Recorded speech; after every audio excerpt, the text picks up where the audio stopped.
Malion Lumière TV maaw kungan bɔra tuguni ala n'i ko information yɛrɛ i ko Lumière TV n'i ko farikolo ɲɛnajɛ o kunnafoni i ko Lumière TV n'i ko ko dumanw jamana kungan ko ba fɛn bɛ kɛ dugu in kɔnɔ n'i bɛ fɛ o information yɛrɛ sɔrɔ i ko Lumière TV. Groupe Lumière aw de y'a dayɛlɛ. Lumière TV a wulila deliko la. Bonsoir mesdames et messieurs, bienvenue dans ce flash d'information. Merci de choisir Lumière TV pour vous informer. Mopti, les femmes neutralisent plus d'une soixantaine de terroristes près de Djoura. L'état-major général des armées a annoncé que les vecteurs aériens des forces armées maliennes FAMA ont porté un coup décisif aux groupes armés terroristes GAT. Ce jeudi 23 avril 2026, une opération d'envergure a visé un important sanctuaire ennemi localisé au nord-ouest de Djoura, dans la région de Mopti. Dakar, Abdoulaye Diop défend une souveraineté africaine renforcée au Forum sur la paix et la sécurité. Le ministre malien des Affaires étrangères, Abdoulaye Diop, a co-animé le 20 avril 2026 la première plénière du Forum international de Dakar sur la paix et la sécurité en Afrique, consacrée au thème souveraineté et enjeux contemporains, l'Afrique entre péril et opportunité. Le Maroc supprime l'autorisation électronique de voyage pour les Maliens à compter du 27 avril 2026. L'ambassade du Royaume du Maroc à Bamako a annoncé dans une correspondance datée du 23 avril 2026 l'entrée en vigueur à partir du 27 avril de la suspension des autorisations électroniques de voyage au Maroc AEVM pour les ressortissants maliens. ANPE, un atelier de partage de vision 2026 à 2030, l'atelier de dissémination du plan stratégique de développement PSD 2026 à 2030 de l'ANPE et son plan d'action opérationnelle PAO s'est tenu le jeudi 23 avril 2026 dans la salle auditorium du CPR de l'ANPE. L'objectif général consiste à partager le plan stratégique de développement 2026-2030 et son PAO dans toutes ses composants conformément et à la méthodologie de la gestion axée sur les résultats. Suivons les éléments avec Amadou Salatouré et Tchèdou Daou. Comme vous le savez, la promotion de l'emploi a été toujours au cœur des politiques publiques mises en œuvre au Mali depuis 1998. On peut citer, et j'en oublie volontiers, la stratégie nationale de lutte contre la pauvreté SNLP en 1998, dont l'axe stratégique 2 concernait l'emploi. Aussi, les cadres stratégiques de lutte contre la pauvreté intérimaire qui prenaient en considération les PNAIRP, les CSLP 2002-2006, les cadres stratégiques pour la croissance et la réduction de la pauvreté CSRP 2007-2011, les CSRP 2012-2017, les cadres stratégiques pour la relance économique et le développement durable CRED 2016-2018 et le CRED 2019-2023. À cela s'ajoute aussi le rapport prospectif Malikoura, Nyata Sira, Kabin San, Bafla Ani Biworo Ani Sabama 2063. J'espère que je n'ai pas écorché. Voilà, donc, je parle mieux que les Dogons là. La stratégie nationale pour l'émergence et le développement durable, SN2, SN2D 2024-2033. Donc, c'est le dernier document en date, en fait, 2024-2033. Tous les documents stratégiques, les projets structurants, les cadres prospectifs et l'atlas économique, tous ces documents de base réellement cadrent justement avec les PSD et prennent en charge l'emploi au cœur de différentes stratégies.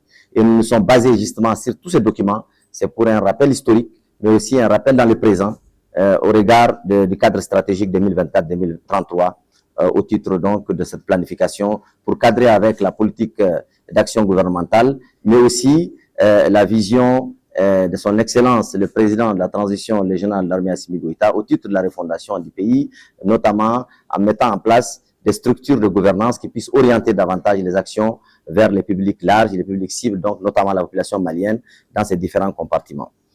Mesdames et messieurs, comme vous le savez, monsieur le PCA, tous ces documents de politique économique ont fixé des objectifs de croissance économique ambitieux, à même d'avoir un impact fort sur l'emploi.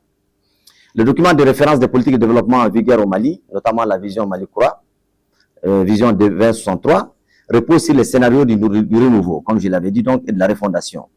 À ce titre, donc, le Mali ambitionne de devenir une nation souveraine et unie dans sa diversité culturelle. Une société solidaire et juste, un pays bien gouverné et sécurisé, une économie forte et avancée, un niveau de développement humain élevé et un environnement durable préservé. Cette vision est déclinée en orientation stratégique pour chaque décennie jusqu'en 2063. Parce que comme vous le savez, comme on le dit souvent, qui veut mener à bon port son embarcation planifie bien son chemin. Donc ce chemin-là est bien planifié et je pense que c'est à l'actif justement de plusieurs autorités. Et nous, au niveau technique, il nous revient donc de mettre en œuvre justement, chacun à ses concerns, au niveau de ses responsabilités, les pans qui les concernent au titre donc de cette vision 2063.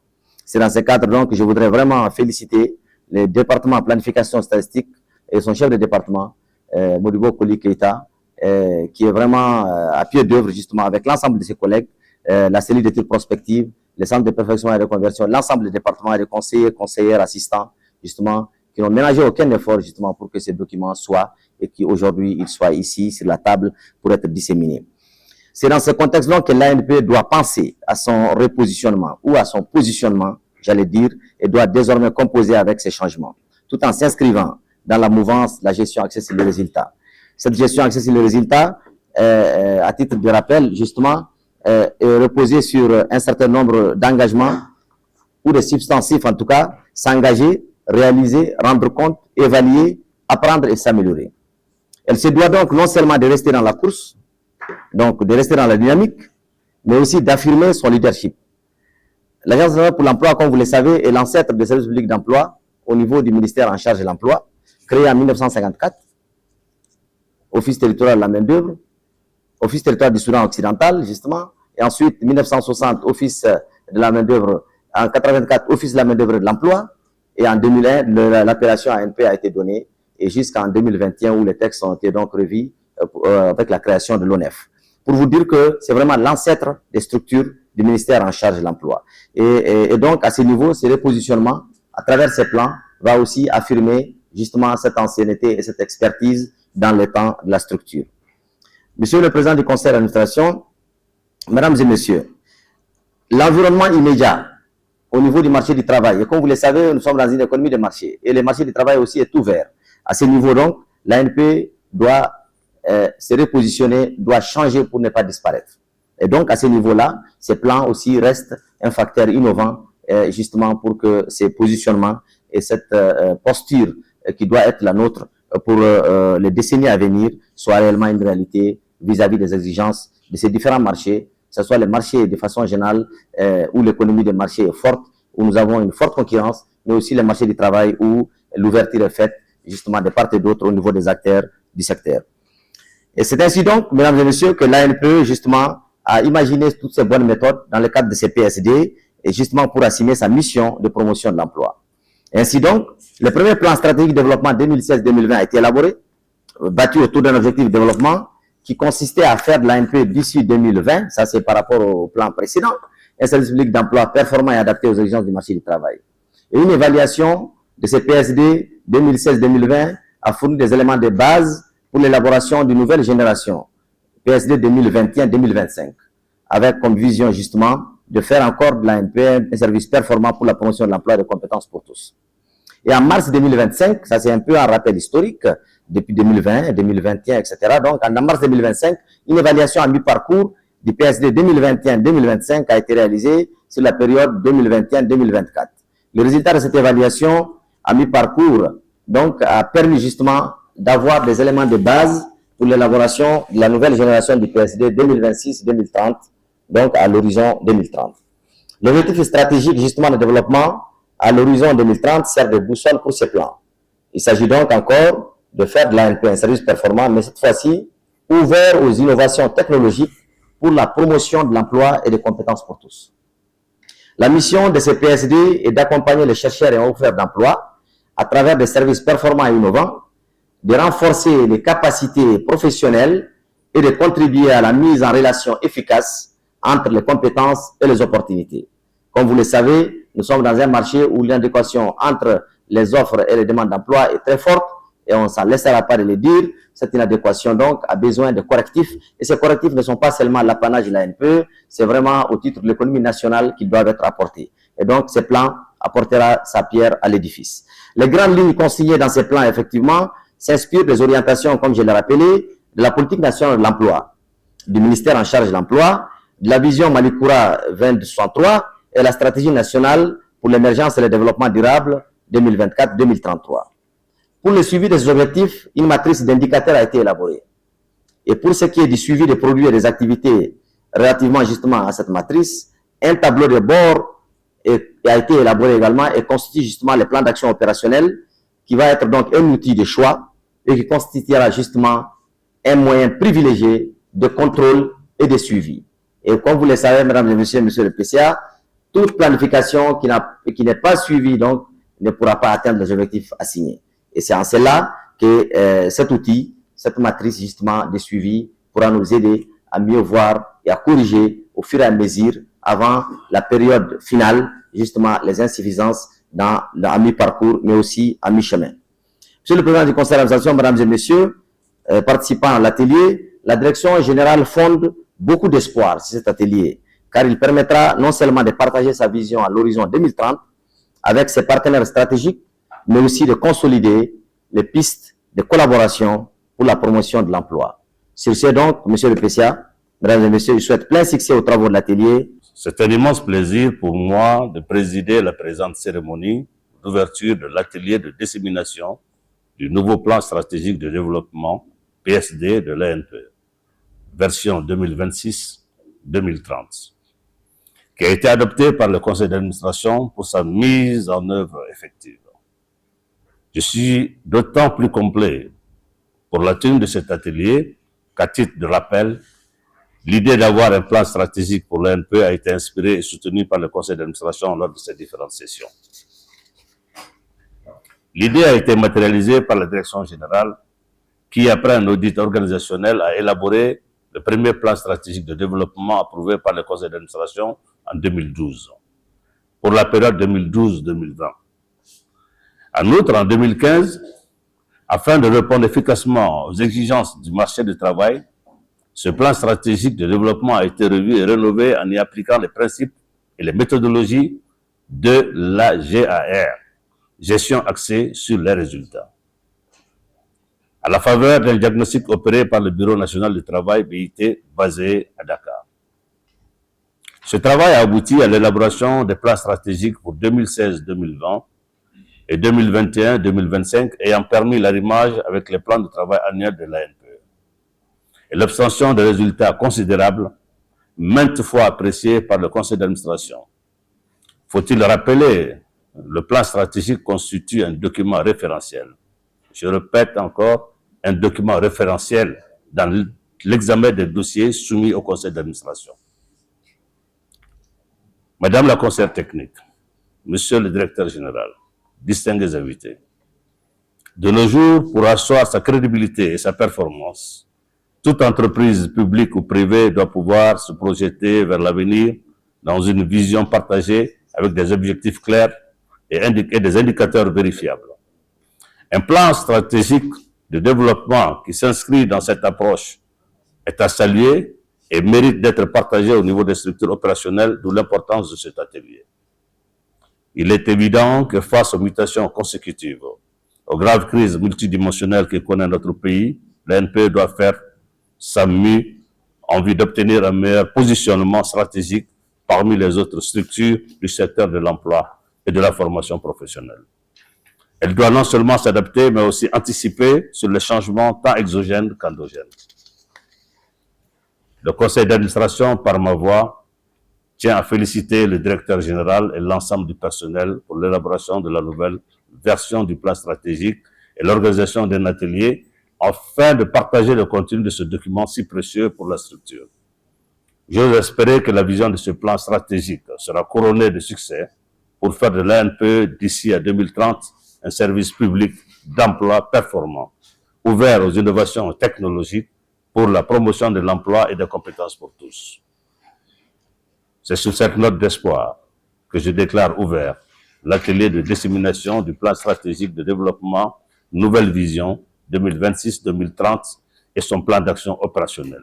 Modibo Koli Krita, chef du département planification et statistique de l'AM. Tout atelier est pour disséminer le plan stratégique de développement sur la période 2026-2030 de l'AM. Avec les participants, il s'agira de les présenter la nouvelle vision de l'AME à l'horizon 2030 et quelles sont les stratégies que l'AME va mettre en œuvre pour l'atteinte de ces objectifs.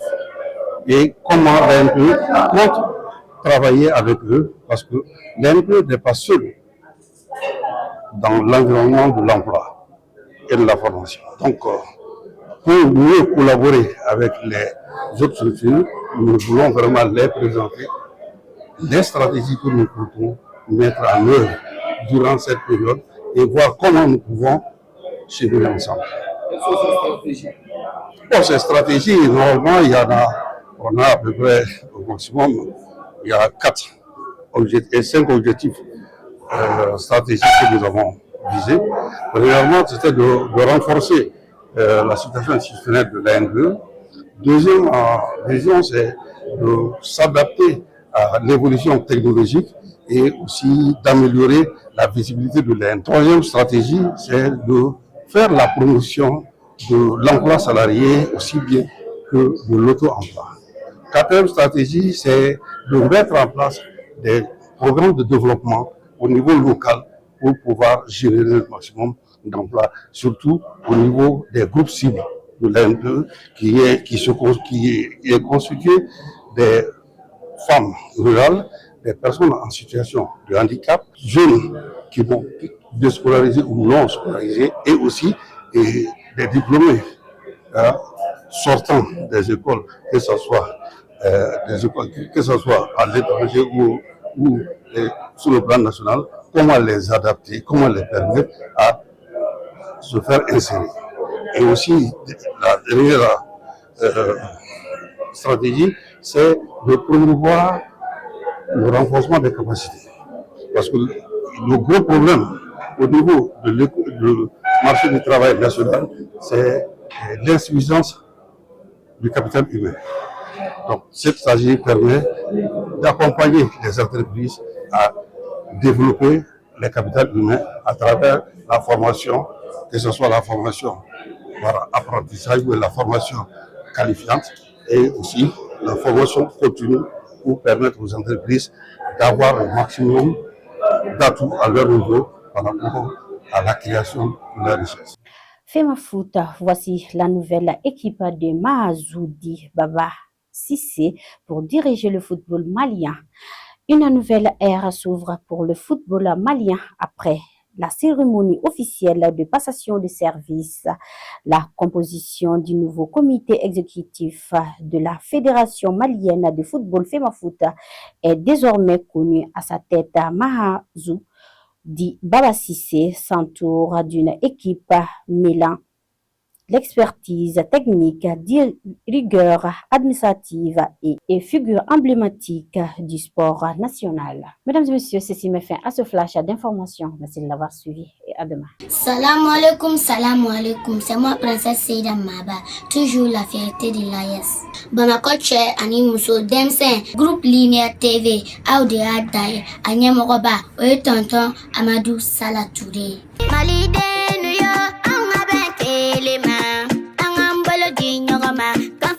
Libonogola, Koraya Akili, Koraya Manaka Jawili, Koraya Manaka Jawili, Demisani Akili Manibulaji, Antigi Banfamino Kani, Olukara Paso Chibaye, Oba Usira, Demisam Tigi Bichen, Committee Care, Committee for, Committee Agent Kono, Bigo Bedani Yebi, Maliben Kono. Poro Malio, Lumière TV Maukungambora Tuguni, ala. Nigo information yere igo Lumière TV nigo fargolo nyanaje o kulafoni igo Lumière TV nigo koduma jamana kunganko ko ba fa dugu ngola ni be Mali kono ani Mali ko kan Afrique bela jire ngone Fatim Jabate Madame Jabate de Mangaila Otgam no afo nyana ngono mo be électronique fo fe na jena tige kono anyu mambe soro électro yele ni la yele électronique ni te mana yenga do itanu masoro un studio complet dira en musique. Ali sɔgɔmada na ne ko ŋo dada ŋo dɔ bɔ sɔn na parce que n'a ko studio a bafulu ka dɔgɔ la manga a bɛ kɔbɛw ni babaw de tigɛ n'aw mago bɛ fɛn fɛn électronique la yɛlɛ électronique de y'a da ye Mali ani Mali Afrique bɛɛ ka na n'a y'a ɲuman i b'a dafara awɔ ale tɛ kɛ kalo kelen k'a bɛ tiɲɛ dɛ ayi ale ye sanni o tɛ balimakɛw n balimamuso électronique minɛn de jɔrɔ bɛ aw la o banna pewu walima sɔgɔnɔminɛnw misiri kɔnɔminɛnw studio minɛnw salle de conférence minɛnw fo ka taa se bafulu minɛnw ma mɔgɔ kelen pe sɔrɔ yɔrɔ kelen pe hatɛ fune dumasi chez Mamutu Traoré yele électronique a filɛ ni bɔra mɛmugu sirafara la k'i bi yɛlɛ ka taa centre meublé fan fɛ yanni ka fara juste i bi i côté gauche lajɛ yele électronique chez Mamutu Traoré i b'a sɔrɔ yen nɔ i mɔgɔ mana se minɛn o minɛn ma a minɛn bɛɛ lajɛlen bɛ yen i n'a fɔ baffle guitare lampadaire chaise micro piano b'o la batterie ampli microphone fo ka taa se lumière ma maa o maa bɛ yen k'i b'a fɛ ka galon bɔnda o tuma na sa boli biribiri i ka taa se yele électronique chez Mamutu Traoré ka yɔrɔ la n'i ye ɲɔgɔnmɛ bila cɛncɛnkulu sanfɛ tɛgɛ t'a yira tuguni dɛ o ye cɛ funɛ dimanche o tuma na sa an bɛɛ lajɛlen ka wuli ka jɔ kɛ an ka Mamutu Traoré ka yɔrɔ sɛgɛrɛ yele électronique hatɛ